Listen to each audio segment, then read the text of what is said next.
예, 오늘 그 십계명 첫 번째 제가 제목을 신의 산의 계명들이라고 이렇게 했습니다. 그러니까 십계명을 받은 장소가 일단 신의 산이라는 게 굉장히 중요하다는 뜻이겠죠. 그냥 십계명 이렇게 제목을 잡았어도 되는데 그렇게 잡지 않고 제가 장소를 꼭 집어넣어서 신의 산의 계명들이라고 쓴 이유는 그 장소가 좀 중요해서 그래요. 그러니까 이제 그 장소가 우리에게 주는 그 의미가 이제 있다라는 거죠. 그리고 이제 그 여러분 그 강의 노트를 보셔서 알겠지만은 강의 노트는 굉장히 심플합니다. 그리고 첫 페이지를 오늘 하고요. 그다음에 두 번째 페이지를 다음 주에 또 다시 다룰 거예요.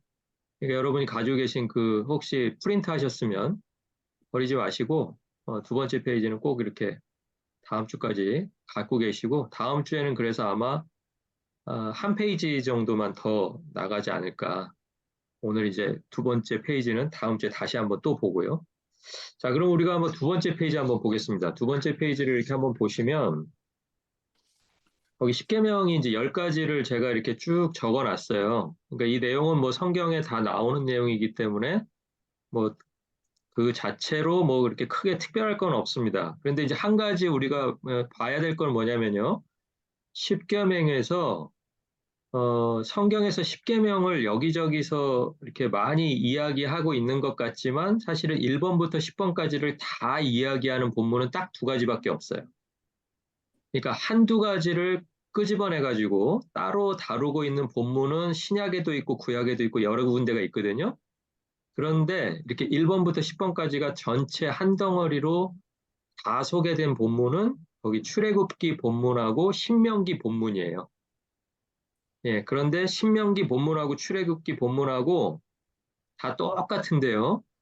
한 가지만 살짝 다릅니다. 뭐가 다르냐면 10계명 10번째 계명 한번 보세요. 10번째 계명 제가 거기 그 색깔이 표시되어 있는 강의 노트를 받으셨으면 아마 그게 금방 구분이 되실 텐데 출애굽기는 제가 이렇게 빨간색으로 해놨잖아요. 빨간색.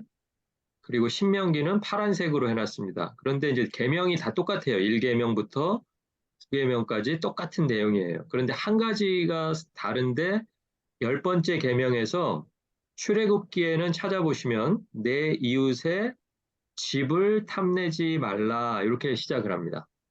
그러니까 소유에 이제 좀 중점을 뒀다면 신명기에는 신명기 이제 5장에 보시면 이제 그 덩어리로 한 덩어리로 소개가 되어 있거든요.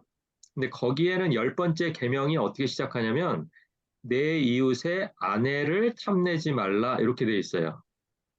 그러니까 아내는 소유가 아니죠. 그러니까 출애굽기에서는 소유를 탐내지 말아라라는 것에 이제 중점을 뒀다면 그 신명기 본문은 사람, 예, 아내를 탐내지 말라라고 하는 본문으로 조금 바뀌어 있다는 것을 알 수가 있습니다. 근데 이 두 본문의 시간 차이가 얼마냐면 40년이에요. 이 두 본문이.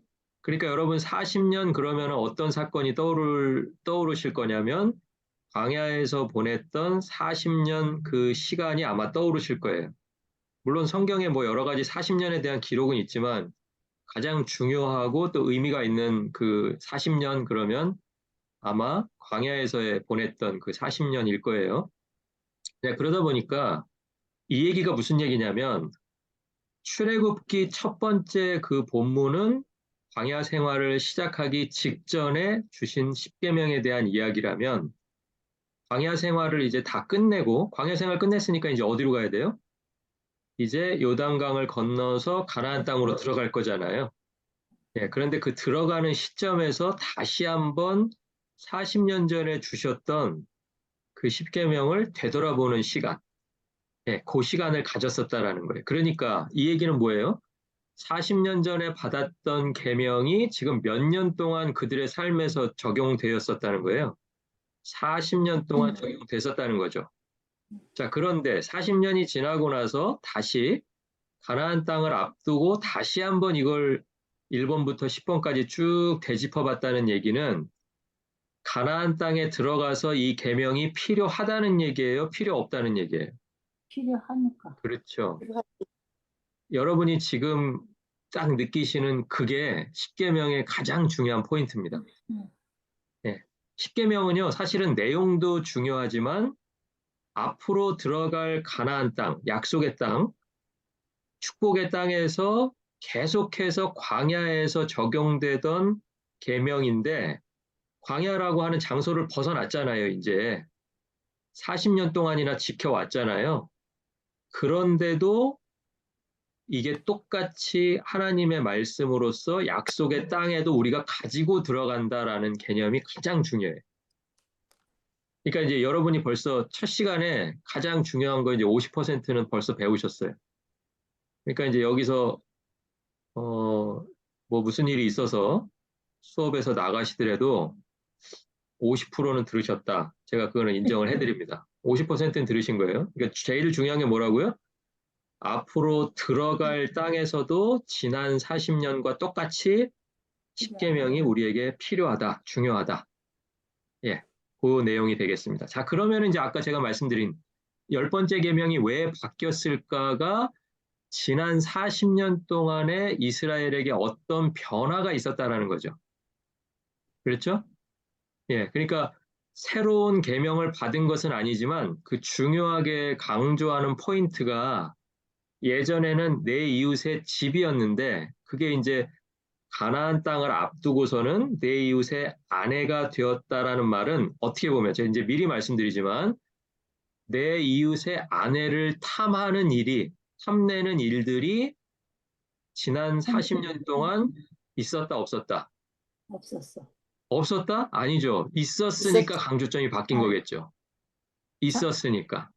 그렇죠? 예, 그렇게 어, 생각하시면 돼요.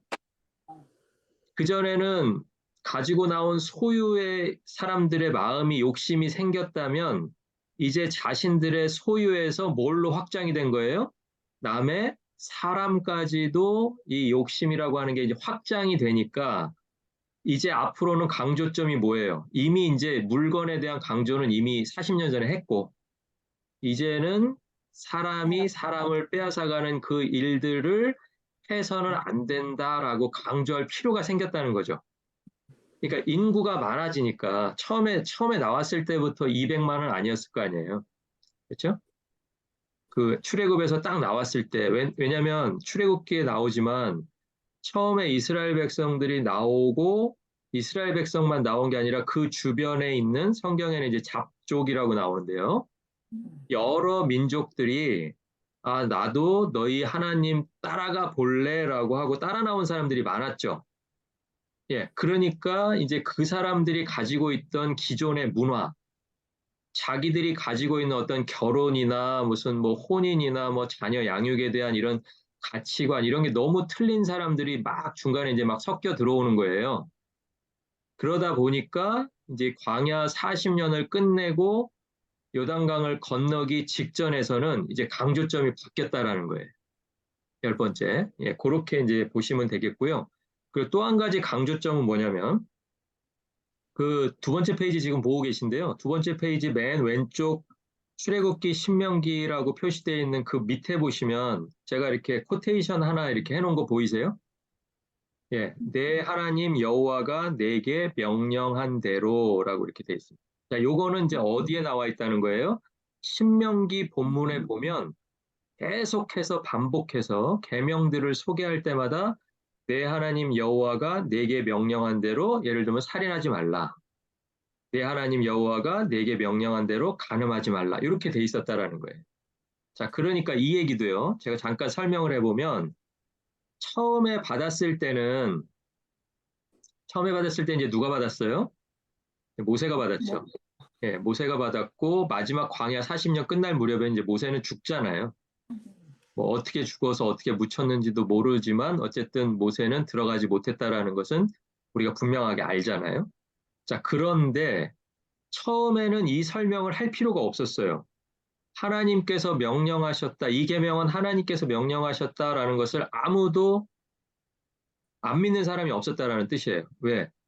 모세가 자기들 보는 앞에서 직접 올라가서 그 산에 막 구름이 빽빽하게 모여들고 천둥번개 치고 하는 그 와중에 40일 동안 있다가 바다 갖고 내려왔잖아요. 그러니까 이거는 그리고 또 받아 내려온 모세가 어때요? 얼굴이 환하게 광채가 나서 내려왔죠. 네.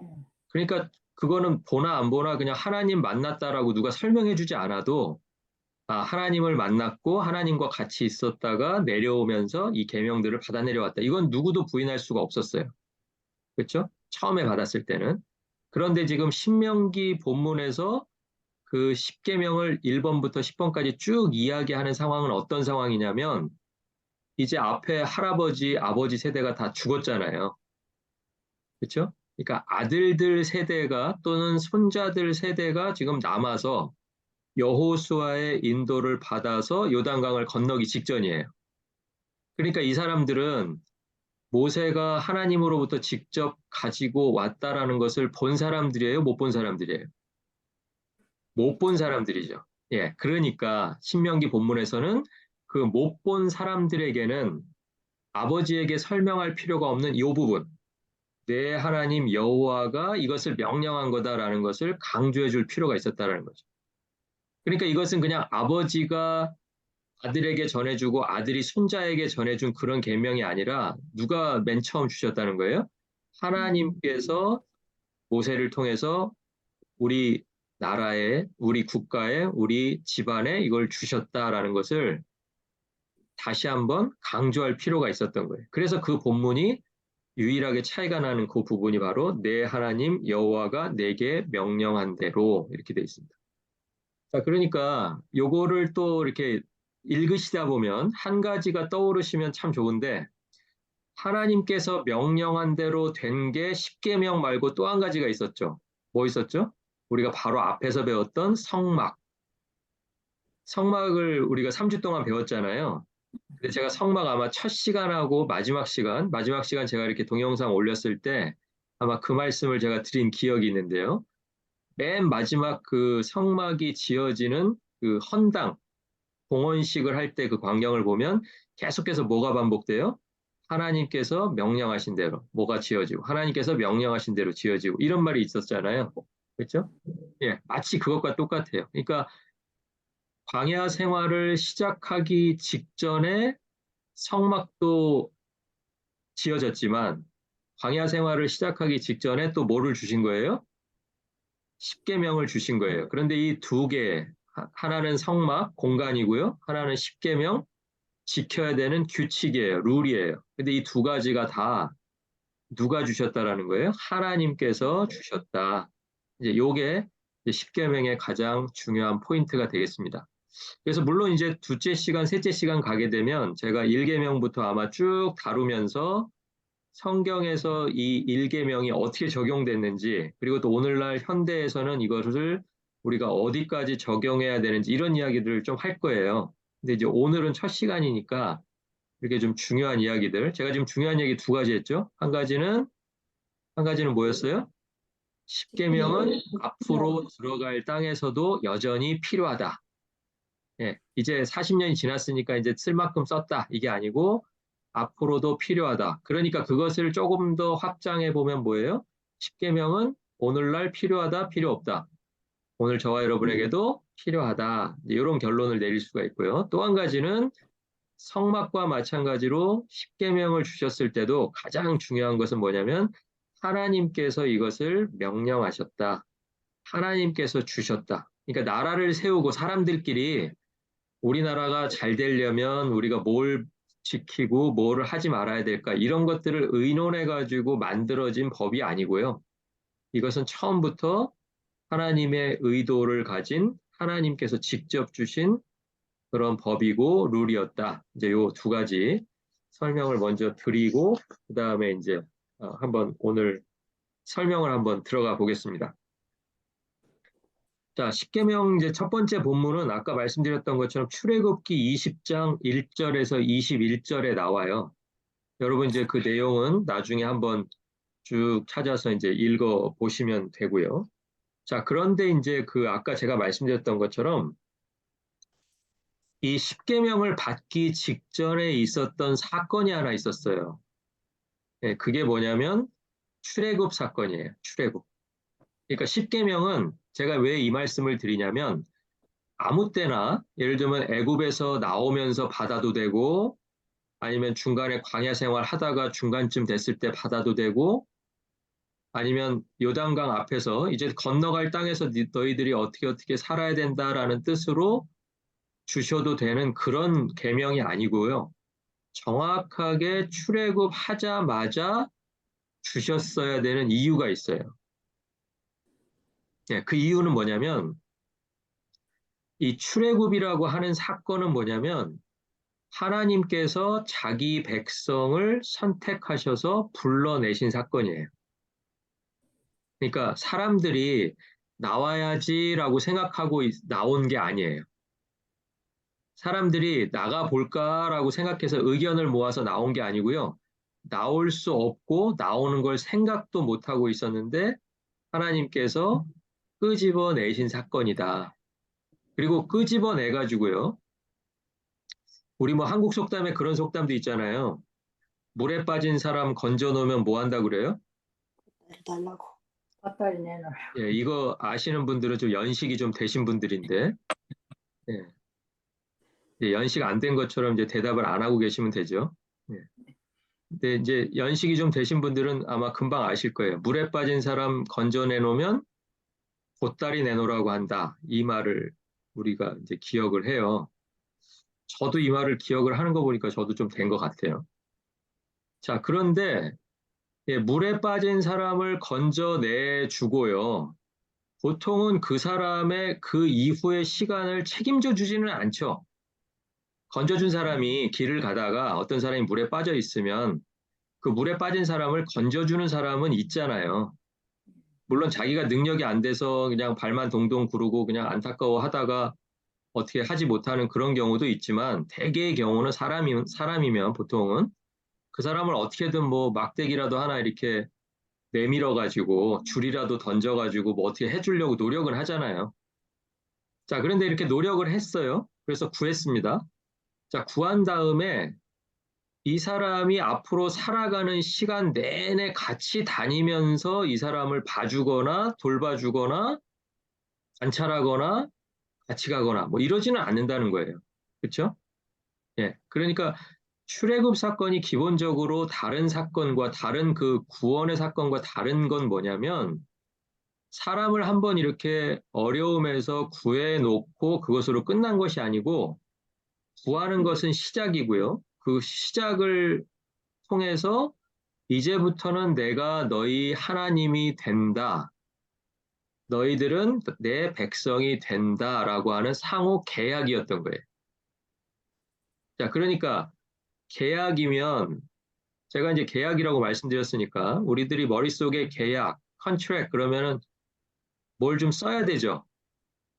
그렇죠? 그냥 물론 이제 이렇게 버벌로 할 수는 있는데 항상 말로 하면은 이제 뒤에 가서 뭐 딴소리도 하고 그러니까 요즘은 어떻게 해요? 뭐 말로 하는 경우에도 그거를 갖다가 뭐 녹음도 해놓고 뭐 공증도 하고 뭐 그렇게 다 하잖아요. 그죠? 그리고 보통의 경우라면은 모든 컨트랙은 페이퍼에다 써가지고 너도 하나 가지고 있고 나도 하나 가지고 있고 그거잖아요. 예. 그러니까 우리가 십계명을 바로 그 컨트랙이라고 생각하시는 게 가장 이해가 빨라요. 예. 그래서 하나님도 기록을 우리에게 주신 거예요. 기록. 그 전까지는 어디다가 문서로서 기록했다는 말이 나오지 않죠. 성경에 뭐 어디 누가 뭐 이렇게 글을 써가지고 뭐 이런 이야기가 거의 없잖아요. 그렇죠? 예. 심지어는 애굽에서조차도 뭐 글로 뭘 남기고 뭐 이런 내용이 잘 안 나와요. 그런데 이스라엘 백성들을 애굽에서 끌어내 놓으신 직후에 이렇게 글을 통해서 기록을 통해서 하나님께서 이제 계약을 하시는 그런 장면이 바로 시내산에서의 십계명의 장면이다. 이렇게 이해하시면 이해가 되시겠습니다. 자, 그러면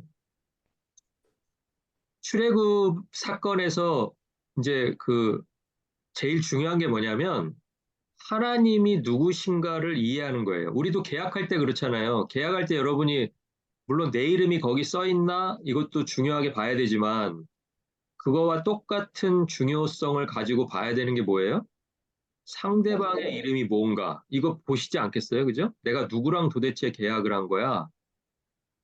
내가 나중에 왜냐하면 사인한 다음에 나 이 사람이랑 계약한 적 없는데 이렇게 얘기해봐야 거기 이름이 써 있잖아요. 그러니까 그 이름이 상대방 내 앞에 앉아 있는 사람과 똑같은 사람의 이름이 안 써 있으면 그거는 나중에 가면 사기죠, 사기. 그죠? 엉뚱한 사람한테 내가 뭐 이렇게 컨트랙을 하고 그러진 않잖아요. 그러니까 이 계약에서 중요한 부분은 뭐냐면 당사자인 나는 뭐 누가 설명해 주지 않아도 나는 난데 계약하는 상대방, 그러니까 계약하는 상대방은 누구예요, 여기서? 하나님이시잖아요. 그러니까 그 하나님이 누구이신지를 똑바로 아는 사람들이 이 계약을 할 수 있는 거예요. 그러니까 똑같이 다 십계명을 받아든 것 같지만 상대방이 누구인지를 모르는 사람은 계약을 안 한 거나 마찬가지다. 이렇게 생각을 하셔야 되겠습니다. 자, 그러니까 하나님이 누구셔요? 하나님이 출애굽 사건과 연관해서 생각해 보면 하나님이 나를 애굽에서 구원해 주신 하나님이시잖아요. 그러니까 그것을 아는 사람이 이 십계명을 받을 자격이 있고 또 그 십계명을 지키게 되는 거예요. 그러니까 우리가 그걸 놓치잖아요.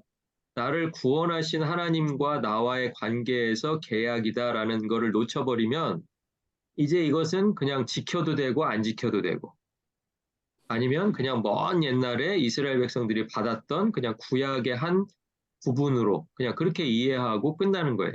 아니면 그냥 내가 중요하게 생각하는 몇몇 사항들은 기억을 하고 지키려고 애를 쓰는데 아까 제가 먼저 들어오신 분들한테 설명을 좀 드렸지만 십계명은 10가지가 그러니까 계약에서 똑같이 중요합니다. 여러분 계약서 써보셨으니까 알 거예요. 1번, 2번, 3번이 매겨져 있다 그래서 1번은 지켜야 되고 2번은 안 지켜도 되고 그런 계약은 없죠. 그건 그냥 편의상 번호를 매겨놓은 것 뿐이지 10개가 적혀 있으면 10개가 다 지켜져야 된다라는 뜻이잖아요. 그렇죠? 거기에 그냥 공간이 남아서 아니면 나는 9개로 끝나는 것보단 10개로 하는 게 마음에 들어서 10개를 써놓지는 않아요. 모든 계약은.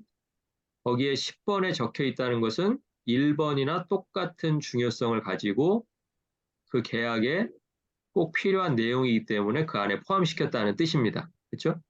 네, 그러니까 이제 그거를 생각하시면 내가 1번을 중요하게 생각했다면 10번도 역시 똑같이 중요하게 생각해야 되는구나. 1번을 지키려고 노력하는 그 노력을 가지고 내가 10번까지도 지키려고 노력을 해야 되는구나. 이제 이 생각을 하셔야 된다는 거예요.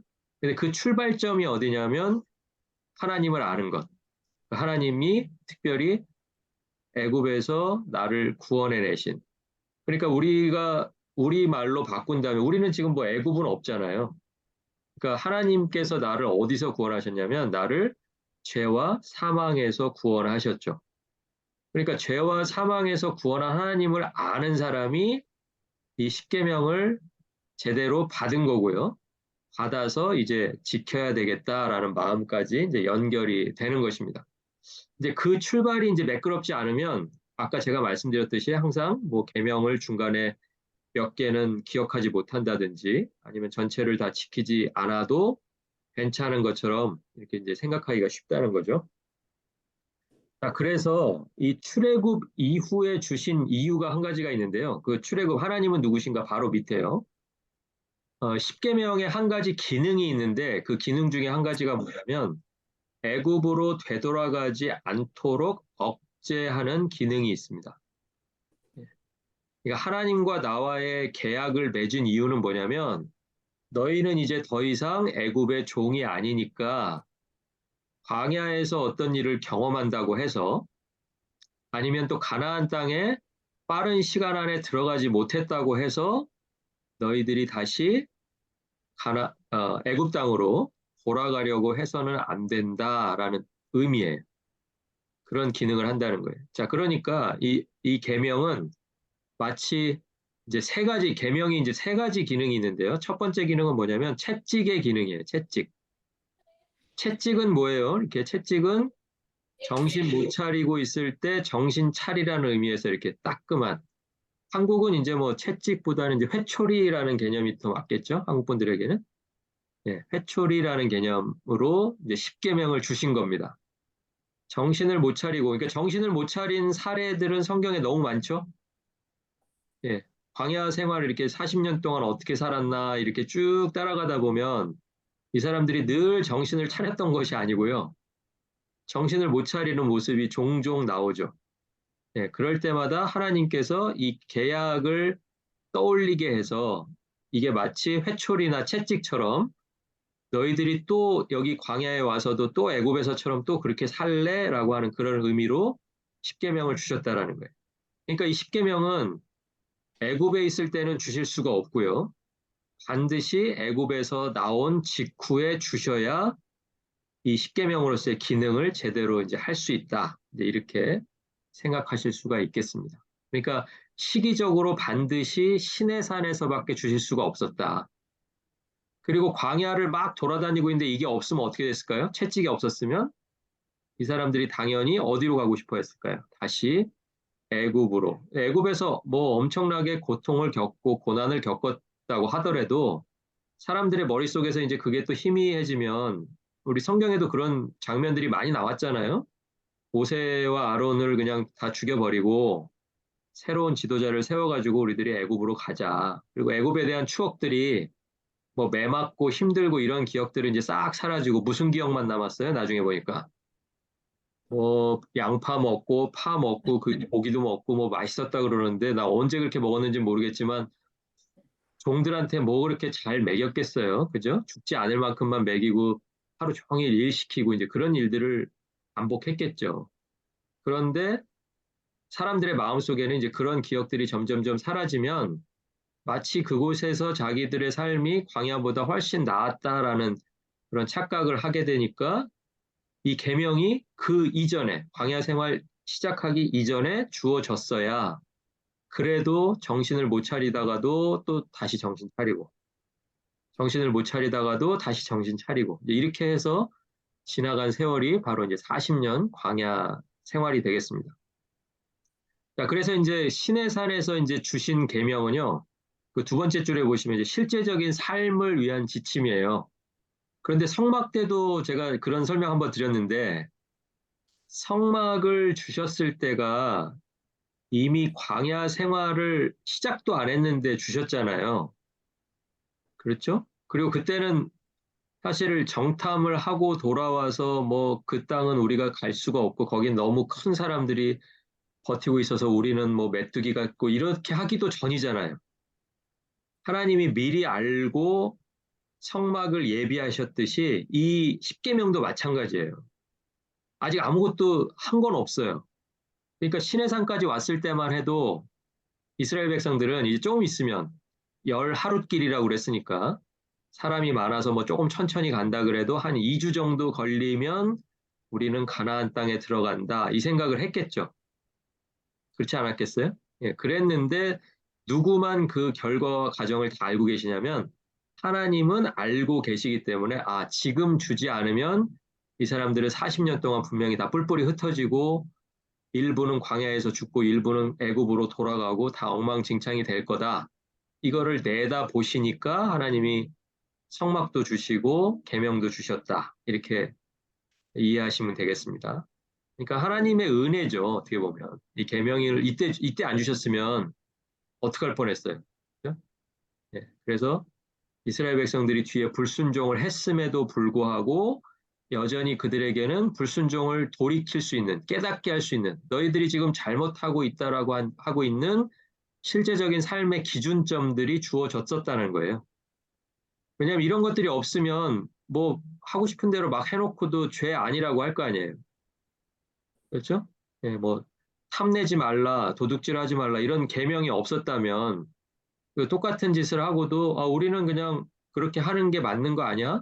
상황이 어려우면 남의 것도 막 뺏어다 내가 쓸 수 있는 거 아니야? 이렇게 얘기했을 거잖아요. 그러니까 그렇게 하지 못하게 하려고 이미 아무 일도 벌어지지 않았는데도 벌써 하나님은 그 10가지 계명을 통해서 선을 지켜야 된다라는 것을 미리 말씀해 주셨다라는 거죠. 자, 그리고 이제 그 다음에 시내산 직전에는 출애굽이 있었고요. 직후에는 그러니까 또 뭐가 있었어요? 직후에는 바로 광야 40년 생활이 있었습니다. 그렇죠? 그러니까 이제 광야 40년 생활을 쭉 해나가다 보니까 사람이 이제 광야 생활에서 왜 힘드냐면 이제 영적으로 힘든 게 아니고요. 육체적으로 힘들어요. 육체적으로. 육체적으로 힘든데 또 그것을 더 정확하게 말하자면 육체의 욕심 때문에 힘들어요. 욕심 때문에. 그러니까 내가 더 갖고 싶은 마음도 욕심이겠지만 내가 가고 싶은 방향이 또 자꾸 생겨나고요. 그렇죠? 우리가 예를 들면 이런 거잖아요. 하늘에서 이제 만나를 쭉 내려주셨는데 만나도 참 은혜라고 생각하고 하루 이틀 먹었는데 한 달, 두 달, 한 해, 두 해를 먹다 보니까 나중에 어떻게 됐어요, 사람들이? 이제 더 이상 감사하지 않죠. 더 이상 감사하지 않고 어떻게 해요? 와, 이건 진짜 못 먹겠습니다. 어떻게 이것만 먹습니까? 애굽에서 먹던 고기 좀 먹읍시다. 그러니까 하나님이 어떻게 하세요? 너희가 아주 그냥 지겹다고 할 때까지 내가 한번 그럼 고기를 한번 줘보마.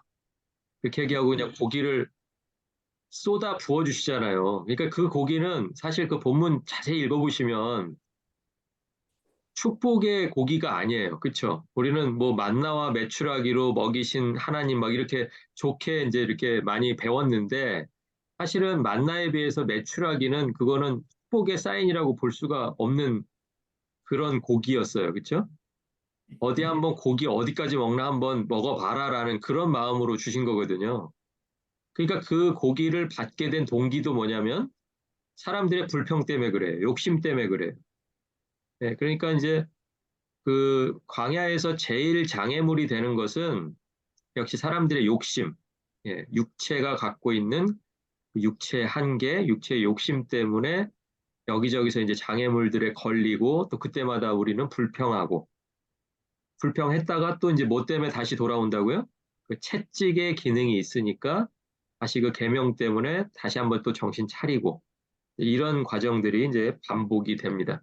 자, 그런데 이제 광야 40년 동안에 채찍의 역할만 했던 것이 아니고요. 십계명의 이제 두 번째 기능이 뭐냐면 거울의 기능이 있어요. 거울의 기능. 자, 거울은 뭐예요? 거울 앞에 여러분 서 보시면 누가 보이나요? 여러분이 보이죠? 여러분의 모습이 보여요. 아, 남들이 나를 볼 때 요렇게 보이겠구나라고 하는 그 모습이 보여요. 그러니까 계명이 없을 때랑 있을 때 차이는 뭐냐면 내가 어떤 식으로 사는지, 특별히 어떤 걸 잘못하는지가 빤히 보이는 거예요. 그 계명이 없을 때는 그래도 내가 굉장히 괜찮은 사람인 줄 알았는데 그 계명이라고 하는 거울에다가 나를 비추는 순간에 내가 어때요? 갑자기 막 되게 형편없는 사람이 돼버리는 거죠.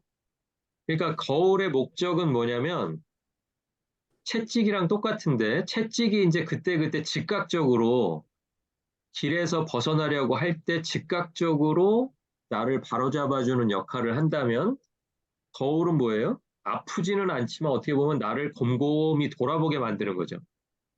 채찍처럼 이렇게 뭐 즉각적으로 이렇게 막 세게 때려서 아픈 건 아니지만 나를 이렇게 다시 돌아보게 만드는 그런 역할을 하는 게 바로 거울로서의 율법의 기능이 되겠습니다. 자, 그러니까 이 거울로서의 기능과 어, 채찍으로서의 기능 이제 이 두 가지가 있는데요. 여러분 다시 한번 잘 생각해 보시면 만약에 십계명에 이 두 가지 기능만 있었다고 한다면 두 가지 기능만 있었다고 한다면 사람이 변화할 수 있을까요? 어떤 사람을 잘못할 때 아이고 그거 만지면 안 돼라고 이렇게 딱 때려줘요. 그러면 안 만지겠죠. 그렇죠? 그리고 거울 앞에 나를 서보면 내가 얼굴에 뭐가 묻어 있는지 금방 볼 수 있겠죠. 근데 그렇다고 해서 이 사람을 변화시킬 수가 있겠냐라는 거예요. 다음에 또 실수하면 또 맞고 이렇게는 할 수 있겠죠. 그때그때마다 이렇게 실수할 때마다 한 대씩 이렇게 탁탁 쳐가지고 아, 그것이 실수다, 그것이 잘못이다 이렇게 지적은 해줄 수 있지만 십계명에서 뭐를 해줘야 되냐면 너희들이 어떻게 살아야 된다라고 하는 방향을 제시해 줘야 돼요. 그렇죠? 그러니까 거울하고 채찍만 가지고서는 사람이 올바른 사람으로 변화되기는 어려워요. 사람이 올바르게 변화되려면 그 올바른 방향을 제시를 해줘야 비로소 사람이 이제 그 방향으로 걸어가 보게 되고 또 그 걸어가 본 사람이 이제 이전과는 다른 변화를 이제 경험하게 되는 걸 우리가 알 수가 있어요. 그러니까 이제 10계명의 세 번째 기능은 이제 좀 길어요. 그리고 세 번째 기능은 시편 19편 7절에서 8절에 나옵니다. 그래서 제가 거기다 이제 정리를 해놨는데요. 여호와의 계명이 어떻게 하는 기능이 있냐면 네 가지 기능이죠. 영혼을 살리고 우둔한 자를 지혜롭게 하고 마음을 기쁘게 하고 눈을 밝게 해준다라고 이렇게 시편 19편 7절하고 8절에 그렇게 기록이 되어 있습니다. 그러니까 만약에 그 10계명이 이런 기능이 없다면 그냥 채찍의 기능, 잘못했을 때 그냥 한 대씩 이렇게 쥐어박는 기능이나 아니면 내가 어떤 모습으로 살아가는지를 그냥 단순하게 보여주기만 해서는 사람이 그것을 고치고 어떤 방향으로 나아갈 것까지는 자기 스스로 결정하지 못한다는 거예요.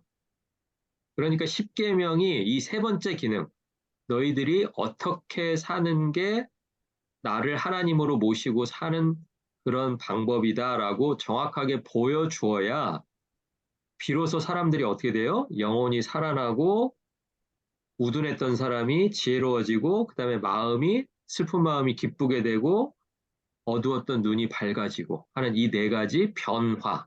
이 네 가지 이제 길게 얘기했지만 그 네 가지를 이렇게 한번 이렇게 서클로 한번 묶어보시고 이렇게 옆에다가 변화라고 써놓으시면 좋을 것 같아요. 변화. 이 네 가지는 그냥 한마디로 하자면 변화입니다. 변화. 그러니까 사람이 마음의 변화, 사람의 삶의 변화가 생기려면 결국은 하나님의 말씀이다. 하나님께서 말씀하신 것을 듣고 그대로 행할 때 사람에게 변화가 생겨난다라는 것을 우리들이 다시 한번 깨닫는 것이죠. 자, 광야 40년이 지난 다음에요. 장소가 하나 더 나오죠. 광야 40년이 끝나는 장소가 어디냐면 신명기 5장 6절에 나오는 장소가 있는데요. 그 장소가 어디냐면 아라바라는 광야입니다. 아라바라는 광야. 아까 제가 두 번째 페이지에서 말씀드렸지만 10계명이 덩어리로 1번부터 10번까지 소개되는 본문은 성경에 딱 두 군데밖에 없어요. 출애굽기 20장과 신명기 지금 5장. 근데 이 5장이 다시 한번 이렇게 10가지를 리마인드 해주는 장소인데요. 그 장소가 어디냐면 아라바라는 광야입니다. 광야 끝이에요. 이제 요단강하고 이어져 있는 그 광야인데요. 그 광야에 도착한 시점을 성경이 정확하게 연, 월, 일까지 표시를 해놨어요. 40년째 되는 해. 광야 생활이 끝나갔다는 뜻이죠. 11번째 달. 예, 그러니까 40년째 되는 거니까 이제 만 40년 되려면 얼마 남았어요? 한 달 남았어요. 한 달. 11번째 달, 첫째 날이니까. 그죠? 예, 이제 12번째 달만 지나면 이제 만 40년이 지나가는 거잖아요. 그러니까 40년을 앞두고 지금 다시 한번 하나님이 나에게 무엇을 주셨나 그것을 되돌아보는 자리, 그게 바로 아라바 광야가 되겠습니다. 자, 거기서 이제 돌아보면서 이 사람들이 이제 자기 자신들에게 질문을 하나 던지는데요. 그 질문이 뭐냐면 내가 지난 40년 생활을 통해서 참된 천국 시민이 되었는가라는 질문이에요. 그러니까 가나안 땅으로 들어갈 만한 자격이 나에게 주어졌는가 이런 뜻이기도 하겠죠. 근데 만약에 이런 질문을 스스로에게 던져봤다면 어떤 대답이 나올까요? 내가 40년 동안 나는 이제 가나안 땅에 들어갈 자격이 생겼어 라고 말했을까요? 아니면 나는 아직도 가나안 땅에 들어가기에는 부족해 이렇게 느꼈을까요? 어떻게 느끼셨을 것 같으세요? 여러분 생각에는. 예, 50%니까 그냥 답을 해보세요. 답은 뭐냐면 40년이 지났는데도 아까 그랬잖아요. 채찍으로서의 기능이 계속 작용했다라는 건 뭐예요?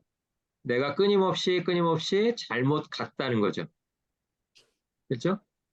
내가 한 번 맞고서 그 다음에 첫 해에 딱 맞고 39년을 똑바로 살았다면 다시 채찍으로서의 기능이 필요가 없었겠죠?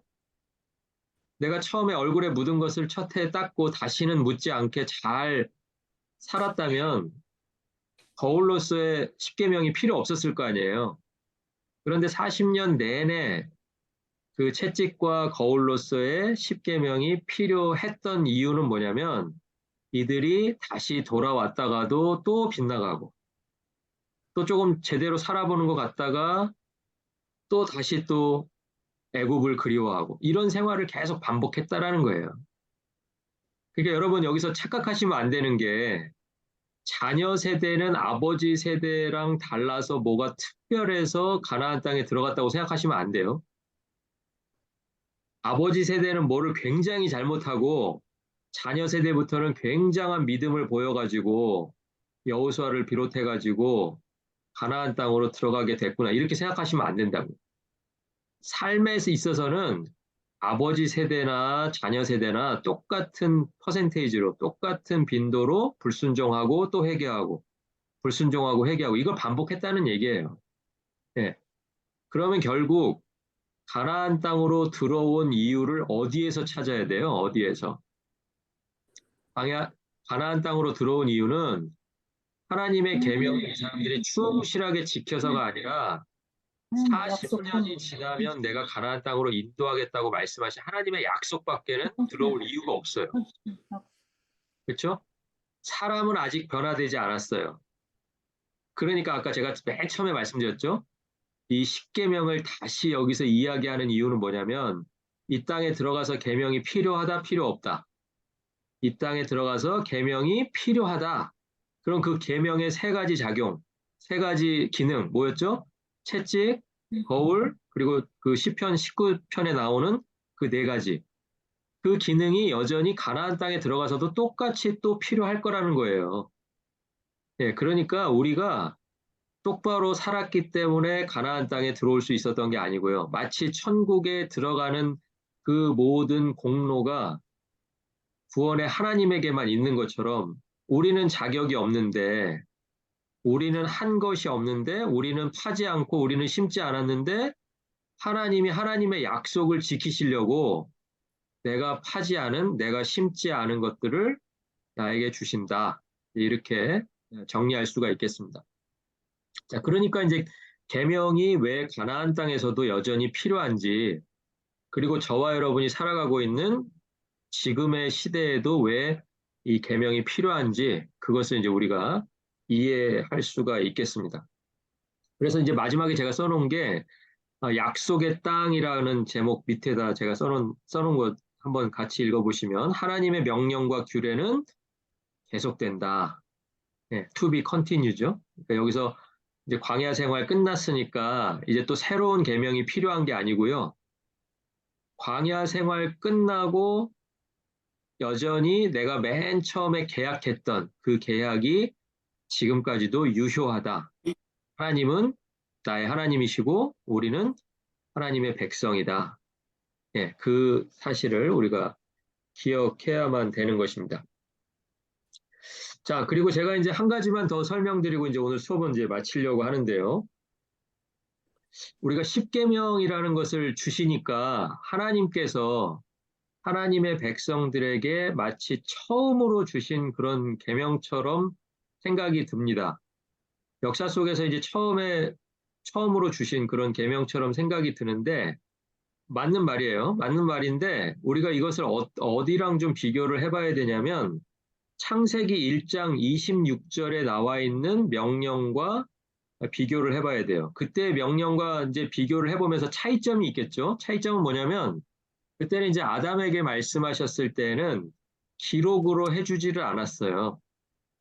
그리고 공간도 시내산이 아니고 어디였죠? 에덴 동산이었죠.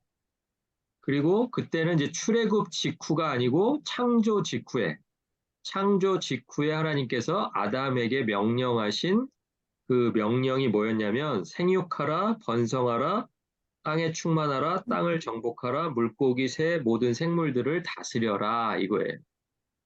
자, 그런데 이 내용을 자세히 보니까 이게 결국은 지금 십계명에서 이야기하고 있는 나는 너의 하나님이고 너는 나의 백성이다라고 하는 내용과 똑같다라는 거예요. 그러니까 이것은 하나님의 창조 세계를 다스리는 역할은 하나님의 백성 아니면 할 수도 없고 해서도 안 되죠. 그렇죠? 그리고 아담을 하나님으로 세우신 게 아니고 하나님의 대리인으로서 생육하고 번성하고 땅에 충만하고 정복하고 다스리는 일, 그 일을 하나님께서 대리인을 세우신 것에 불과합니다. 그렇죠? 예, 그러니까 이 십계명의 성격과 창세기 1장에 주신 그 우리가 이제 흔히 이것을 이제 문화 명령이라고 보통 그렇게 많이 이해를 하는데요. 그래서 뭐 네 가지로 보기도 하고 저는 이렇게 다섯 가지로 봅니다. 다섯 가지를 하나님께서 명령을 하셨는데 그 명령과 연관해서 좀 이제 봤으면 좋겠습니다.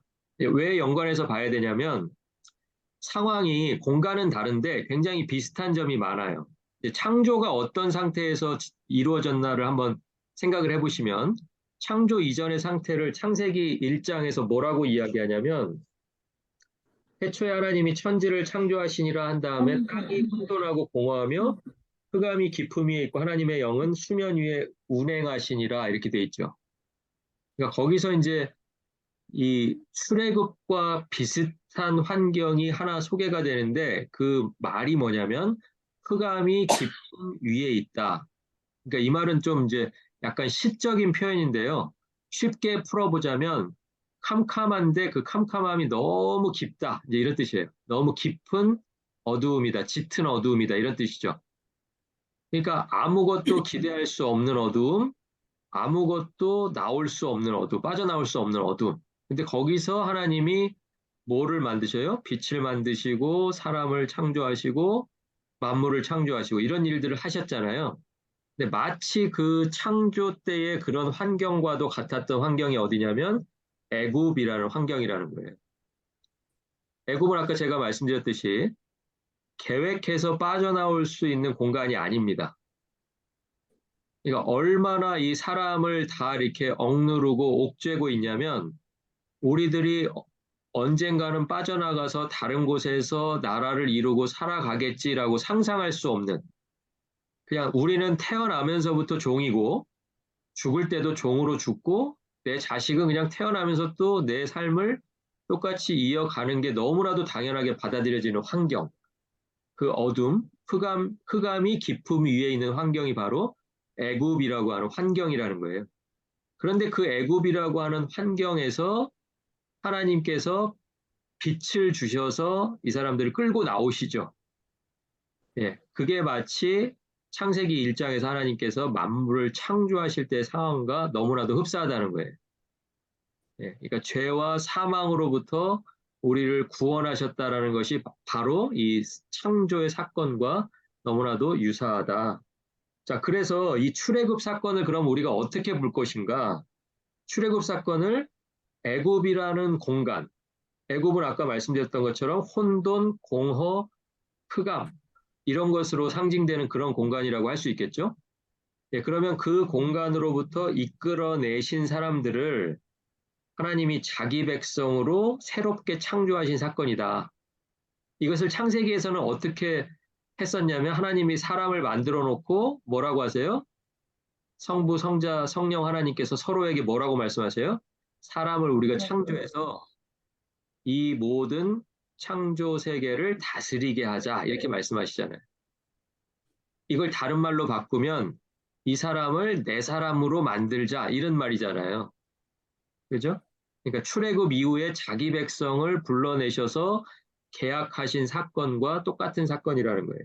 자, 그래서 그렇게 본다면 창세기에서는 다섯 가지의 명령을 주셨는데요. 다섯 가지의 명령은 이 당시에 받을 때 이제 아담이 받았잖아요. 아담이 충분히 지킬 수 있는 그런 명령이었어요. 자, 그런데 이 다섯 가지 명령을 이제 출애굽한 직후에는 이 다섯 가지를 그대로 주실 수가 없죠. 그렇잖아요. 지금 공간도 훨씬 적어졌잖아요. 창조 세계 전체를 다스리는 게 아니고 지금 애굽이라고 하는 제한된 공간에서 빠져나와서 광야라는 공간을 지나서 지금 가나안 땅이라고 하는 그것도 제한적인 공간으로 들어가는 거잖아요. 그러니까 하나님께서는 계명을 조금 더 구체적으로 주셔야 될 필요가 있으셨던 거죠. 조금 더 구체적으로 그리고 조금 더 여러 가지로 세분해서 이렇게 주실 필요가 있었다라는 것입니다. 그러니까 창세기에서는 다섯 가지 명령을 생육하라, 번성하라, 충만하라, 정복하라 이렇게 주셨다면 출애굽기에 와서는 자, 그럼 생육할 건데 너희들이 어떠한 기준으로 어떠한 방법으로 생육할 거냐 이것을 더 구체적으로 주셨다는 거예요. 내가 너희가 번성하기를 원하는데 아무렇게나 번성하면 안 되고 요러요러한 틀 안에서 요러요러한 규칙 안에서 번성했으면 좋겠다라는 뜻으로 주신 게 바로 십계명이라는 거예요. 이해가 가시죠? 예. 그러니까 출애굽 이후에 그 백성들에게는 그냥 생육하라 번성하라 이렇게 주실 수가 없었던 거예요. 아담에게 주시듯. 물론 이제 아담에게 주셨을 때는 아담이 범죄하기 전이니까도 더 그랬겠죠. 예, 그랬는데 이제 이 사람들에게는 조금 더 생육에 대해서 번성에 대해서 또 가나안 땅 안에서의 충만과 정복에 대해서 더 구체적으로 더 좀 정확하게 말씀하실 필요가 있었고 그렇게 말씀하셨다. 그리고 그것이 바로 십계명의 10가지 내용들이다라는 그 해석을 저는 하고 있습니다. 자, 그래서 이제 창세기에서는 5가지가 이제 출애굽기에 와서 더 10가지로 확장되고 구체화되었다. 그런데 목적은 똑같죠? 목적은 뭐예요? 우리에게 생명을 주고 삶의 길을 보여주는 것이다. 창세기에서 아담에게 말씀하셨던 것이 내가 너를 이제 이렇게 창조해 놨으니까 너는 내 사람이니까 내 사람으로서 너는 어떻게 살아가라라고 하는 말씀이었다면 똑같이 오늘 십계명도 이제 너는 내 백성이니까 내가 너를 살게 할 텐데 너는 어떤 식으로 너의 삶의 길을 살아가야 된다라고 말씀하신 것이 바로 오늘 주신 십계명이다. 이렇게 이해하시면 되겠습니다. 자, 그리고 하나님이 십계명 주시기 전에요. 1계명부터 10계명까지 쭉 나오기 바로 직전에 아까 맨 처음에 하나님은 누구신가라는 질문이 있었죠? 네, 하나님은 누구신가라는 질문에 하나님 스스로 대답을 해주십니다. 하나님 스스로. 그게 이제 출애굽기 20장 2절에 나오는데요. 나는 너를 애굽 땅 종되었던 집에서 인도하여 낸 내 하나님 여호와니라. 자, 제가 아까도 설명드렸지만 이 말은 출애굽 직후에는 너무나도 당연한 말이에요. 어쩌면 이렇게 말씀 안 하셨어도 대부분의 사람들이 다 이렇게 알고 있어요. 그렇죠? 이 사람들이 애굽에서 10가지 재앙을 다 목격했던 사람들이고요. 홍해에서 애굽의 군사들이 다 빠져 죽는 것을 둥둥 떠다니는 거 다 봤던 사람들이고요. 홍해를 자기들이 마른 땅으로 건넜던 그 장본인들이잖아요. 그러니까 굳이 이렇게 얘기 안 하셔도 이 당시에는 아마 다 알고 있었을 거예요. 그런데 계약은 뭐예요? 그날 하루만 적용되는 것이 아니라 앞으로 쭉 계속해서 다음 세대로 넘어가면서 계속 적용이 될 거잖아요. 그러니까 가장 중요한 내용을 맨 앞에다가 딱 고정시켜 놓으셨는데 그게 뭐냐면 내가 누구다. 내가 어떤 하나님이다. 이거 잊으면 안 된다. 지금은 잊어버리지 않겠지만 이제 다음 세대까지도 너희들이 이것을 가리켜야 된다라고 말씀하시면서 그것을 맨 앞에다 두셨다라는 거예요. 그러니까 우리가 십계명을 이제 공부할 텐데요. 다음 주, 그 다음 주 이제 이 두 번째, 세 번째 주에 저희가 이제 내용을 공부할 텐데 내용에 앞서서 지금 말씀드린 이 부분 하나님은 우리를 애굽 땅 종되었던 집에서 인도하여 낸 하나님이시다. 이 부분이 굉장히 중요하다는 말씀을 이제 드립니다. 그러니까 이 하나님을 제대로 알고 또 기억을 해야 계명을 지켜야 되겠다라는 생각을 하는 거예요. 근데 이것을 잊어버리는 순간에 나는 원래부터 그냥 이렇게 지음받은 존재고 나는 원래부터 애굽에서 벗어난 존재고 나는 원래부터 이렇게 가나안 땅에 살고 있는 존재라고 생각하면 이제 그때부터 계명이 내 삶에서 필요가 없는 거예요. 그렇죠? 근데 나는 어디서부터 시작해야 되냐면 하나님이 누구신가에부터 시작해야 되는데 그 하나님은 누구세요? 나를 종되었던 집에서 죄와 사망에서 깊음보다 더 깊은 흑암 가운데에서 하나님께서 나를 불러내신 그 하나님, 예, 그것을 기억해야 우리가 이 계명을 소중하게 생각한다. 네, 그 말씀을 드립니다. 그리고 이제 제가 이제 중요하게 생각하는 거 이제 한 가지가 더 있는데요. 오해하시지 말아야 될 게 뭐냐면 여러분도 뭐 다 알고 계신 내용이긴 하지만 계명을 지켜서 구원받는다는 생각을 하시면 안 돼요. 하나님은요, 이 10계명을 주신 이유가 제가 그래서 아까 위에다 써놨잖아요. 신의 산에 직전에 뭐가 있었어요?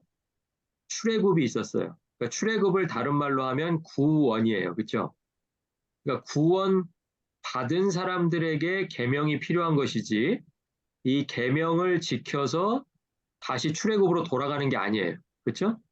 그러니까 오늘날도 마찬가지예요. 우리들이 말씀을 지키는 것은 우리들이 말씀을 지켜서 구원받기 위해서가 아니에요.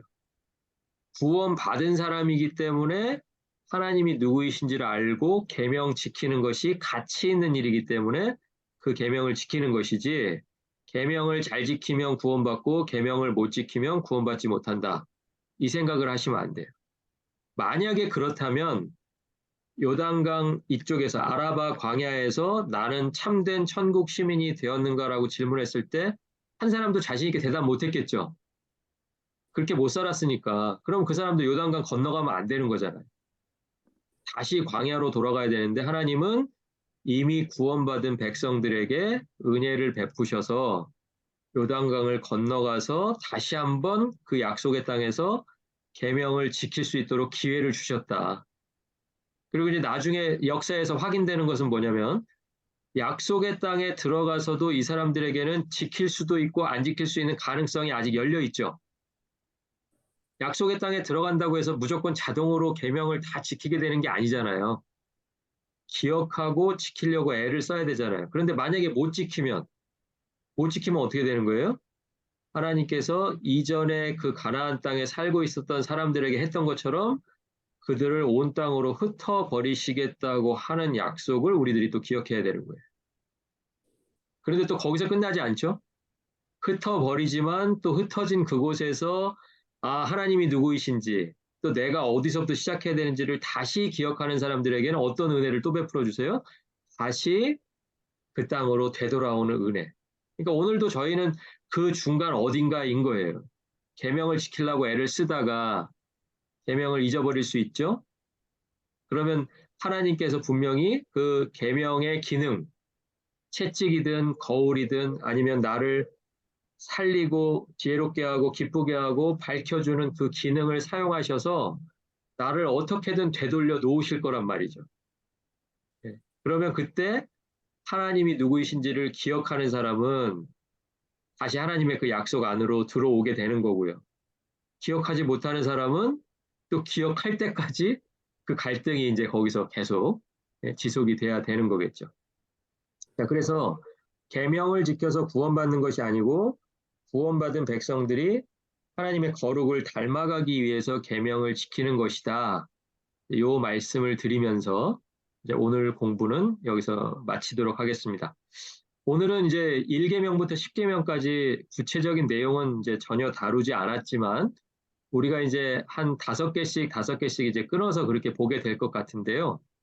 다음 주와 그 다음 주에 이제 공부하시기 전에 오늘 배웠던 내용을 다시 한번 이렇게 좀 보시면서 우리들이 10계명이 왜 우리에게 중요하고 또 10계명 전에 또 10계명 후에는 어떤 사건들이 있었고 그 사건들 사이에 10계명이 올 수밖에 없었던 그 이유들을 좀 생각하시면 다음 주와 그 다음 주 수업하실 때 좀 도움이 되시지 않을까 그렇게 생각을 합니다. 한 주 쉬었다가 또 다시 이렇게 공부하게 됐는데요. 여러분 또 다음 주에 두 번째 강의 준비해서 여러분 찾아뵙도록 하겠습니다. 공부하시느라 수고 많으셨습니다. 감사합니다. 수고하셨습니다. 감사합니다. 좋습니다.